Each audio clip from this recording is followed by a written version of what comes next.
Can Made in Europe give the EU's economy a boost? This is Macro Matters, and we're talking industrial policy in Europe. Long a taboo phrase, the EU is planning to change course with rules that will require projects that get public funding to use materials manufactured in the EU.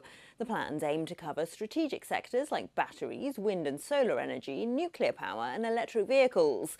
Holger Schemieding is chief economist at Berenberg. Holger, this sort of policy was long considered too protectionist by many European countries, including Germany and the Netherlands. What changes have made this possible now? Well, to some extent, we've realized across Europe, including Germany and Northern Europe, that we need some degree of strategic autonomy. We cannot be dangerously dependent on unreliable partners.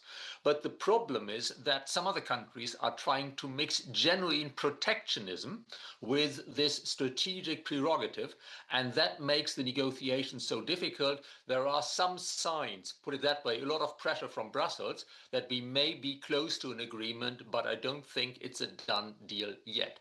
Would it make a major difference? Probably not. As long as we have some protectionist elements in there, you can argue that the protectionist elements, which actually mean that inputs for some of our industries get more expensive and hence undermine the competitiveness of these industries, that those negative elements may be as important as the positive elements. So net, it may actually not make a huge difference. As you mentioned, this agreement was expected this week, but it's got bogged down in delays. How did it get stuck? Well, because the major differences are unresolved. How protectionist should it be? And, well, how precisely should it be applied? There is a lot of talk about various sectors. Are solar panels a sector where we really need strategic autonomy? We do need some strategic autonomy in critical raw materials, clearly. We need it in stuff for our defense, where we're no longer sure that in the long run we can get it from the US and definitely not from China. But there is a lot of work on the details to tilt sort of the balance, hopefully, between genuine protectionism and genuinely justified strategic autonomy for some strategic key sectors, to tilt the balance, hopefully, the right way, not towards too much protectionism. Are European manufacturers ready to replace foreign suppliers in these sectors? Well, probably in some of these sectors, not really, or not at the cheap cost at which we could get the stuff from abroad. In my view, the better approach would be to first identify where do we really need some degree of strategic autonomy, and then see how we can get there. That may be protectionist measures, that may be something like the Made in Europe initiative, that may be subsidies here and there.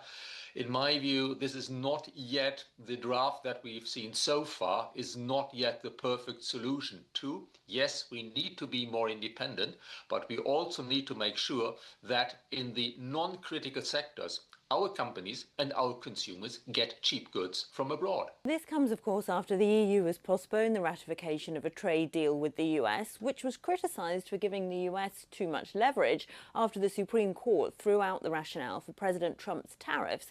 Where does the EU go from here in its trading relationship with Washington? First of all, the EU now needs to wait what happens in the US. Is it a 10% universal tariff? Is it going to be the 15% universal tariff? If it's 10%, then we could say, oh, that's actually better than the deal we had. Great, let's stick with that. If it's 15%, it would mean that for some goods, the tariffs in the US would be higher than under the deal that we struck sort of at Turnberry last July with the US. Then we would have a significant need to renegotiate with the US. All in all, I would say this Supreme Court decision weakens the position of Trump. It strengthens the negotiating position of others, including the EU. But still, we need Trump for Ukraine. That is, we cannot drive too hard a bargain. In the end, whatever comes out of it will remain somewhat lopsided towards Trump's interests, simply because we need US support for Ukraine for as long as we can get it. Washington, though, says it rejects attempts by the EU to prioritise European companies in fields like supplying arms to Ukraine. Could that be a problem if trade renegotiations are now on the table? That could be a problem, but it should not be a problem, in the sense that at least immediately, right now for Ukraine, we simply need the best weapons available. Doesn't matter from where they are. A European preference, which could potentially mean that deliveries to Ukraine are delayed or not of the best quality would be self-defeating for Europe on the battlefield. So I think we should not mix these two things. That was Holger Schemieding of Berenberg. Don't forget you can watch more videos on Reuters.com.